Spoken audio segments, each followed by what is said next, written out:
আসসালামু আলাইকুম আরহামতুল্লাহি ওবরাকাতু। হ্যালো বন্ধুরা, কেমন আছেন? আশা করি ভালো আছেন। আজকে আমরা শিখব শিশু সন্তান প্রতিপালন ও শিক্ষা দীক্ষা কীভাবে দিতে হয়। হযরত আমর ইবনে শুআইব স্বীয় পিতা এবং তিনি স্বীয় দাদা হযরত আবদুল্লাহ ইবনে আস রাদিয়াল্লাহু তাআলা থেকে বর্ণনা করেন, রাসূলুল্লাহ সাল্লাল্লাহু আলাইহি ওয়াসাল্লাম ইরশাদ করেছেন, তোমাদের সন্তানদের 7 বছর হলে নামাজের আদেশ করো, আর 10 বছর হয়ে গেলে নামাজে অলসতা করলে শাস্তি দাও, আর এ সময় তাদের বিছানা পৃথক করে দাও। আবু দাউদ। একটি সুসন্তান লাভ করার জন্য সন্তানকে সচ্চরিত্রবান ও দিনদার বানানোর জন্য পিতামাতা উভয়ের দায়িত্ব রয়েছে।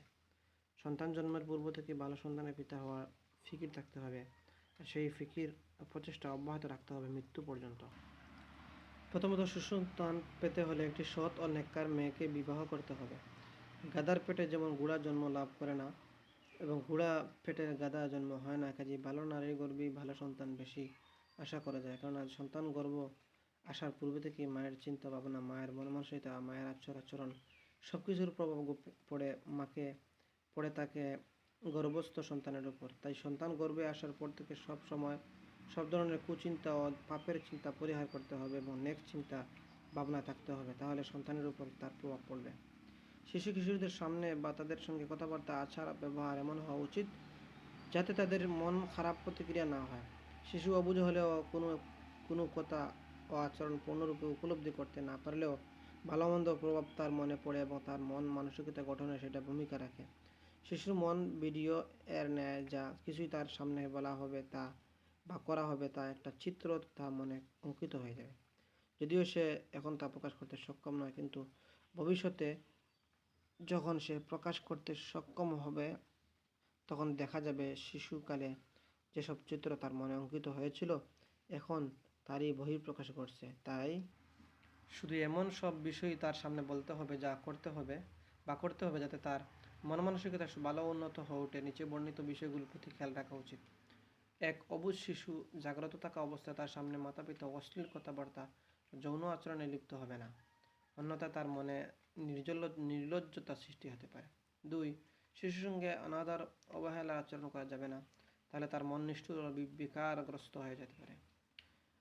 3, শিশুকে মাত্রাহীন আদর সোহাগ করলে সে লাগামহীন হয়ে যেতে পারে। 4, শিশুদেরকে পরিষ্কার পরিচ্ছন্ন রাখলে ও পরিচ্ছন্ন পোশাক পরিধান করালে তাদের পরিচ্ছন্ন মানসিকতা গঠিত হবে, অন্যথায় তাদের মধ্যে নোংরা থাকার মানসিকতা সৃষ্টি হবে। 5, কিশোরদেরকে অতি বেশি জাঁকজমক ও বিলাসিতায় লালন পালন করলে তাদের মধ্যে বিলাসী মনোভাব সৃষ্টি হবে। 6, শিশুদের মন জিদ সব দাবি পূরণ করতে নেই, তাহলে তাদের মধ্যে একঘেয়েমি হঠকারিতা মনোভাব সৃষ্টি হয়। বিশেষ করে অন্যায় জিদ অসঙ্গত দাবি পূরণ থেকে বিরত থাকা উচিত। আবার তাদের কোনো দাবি যদি পূরণ না করা হয় তাহলে তাদের মন ছোট হয়ে যাবে, তারা সংকীর্ণ মানসিকতার অধিকারী হবে। 7, অবাধ্য ও দুশ্চরিত্র শিশুদের সঙ্গে খেলাধুলা করতে দিবে না, অন্যথায় তাদের চরিত্র কুপ্রভাব তাদের মনের উপর পড়বে। 8, ছেলেদেরকে মেয়েদের সঙ্গে খেলাধুলা করতে দেওয়া মোটেও উচিত নয়। 9, শিশুদেরকে বাঘের ভয়, শেয়ালের ভয়, ভূতের ভয় ইত্যাদি দেখাবে না, কারণ এতে তারা ভীরু কাপুরুষ প্রকৃতির হয়ে যেতে পারে। 10, শিশুরা অন্যায় করলে আল্লাহর ভয় দেখাবে, জাহান্নামের আযাবের ভয় দেখাবে, এর দ্বারা তাদের মনে ক্ষুধাবৃত্তি সৃষ্টি হবে, অন্যায় কাজে বাধা না দিলে অন্যায়কে তারা ন্যায় বলে ভাববে। 11, ভালো কাজের জন্য আল্লাহর খুশি হওয়ার কথা, জান্নাতের নেয়ামতের লাভের কথা শোনালে তাদের মনে পরকালের চিন্তা গড়ে উঠতে সহায়ক হবে। 12, আল্লাহ সব কিছু দেখেন, শুনেন, জানেন এই বিষয়টি তাদের সামনে তুলে ধরলে তাদের মধ্যে আল্লাহমুখী চেতনা সৃষ্টি হবে। 13, শিশুদেরকে নেককার লোকদের কথা কাহিনী শোনালে তাদের মধ্যে নেককার হওয়ার চেতনা তৈরি হবে। শিশুদের জন্য আদর্শ শিক্ষা নির্বাচন করতে হবে, তাহলে তারা আদর্শবান হওয়ার চেতনা লাভ করবে। শিশুরা ভালো কাজ করলে, ভালো পড়ালেখা করলে তাদেরকে সামান্য পুরস্কার এবং বাহবা দিলে ভালো কাজের প্রতি তাদের উৎসাহ সৃষ্টি হয়। এর বিপরীতে মন্দ কাজ করলে অবস্থা অনুযায়ী হালকা তিরস্কার করবে, সামান্য শাস্তি দিবে, এতে তাদের মনে মন্দ কাজের প্রতি অনাগ্রহ সৃষ্টি হবে। আজকের ভিডিওতে এই পর্যন্ত। ভিডিওটি অনেক লম্বা, এই বিষয়গুলো আমরা পরবর্তী ভিডিওতে আমরা আলোচনা করব এই বিষয়গুলো নিয়ে। তো ভিডিও ধৈর্য ধরে দেখার জন্য ধন্যবাদ।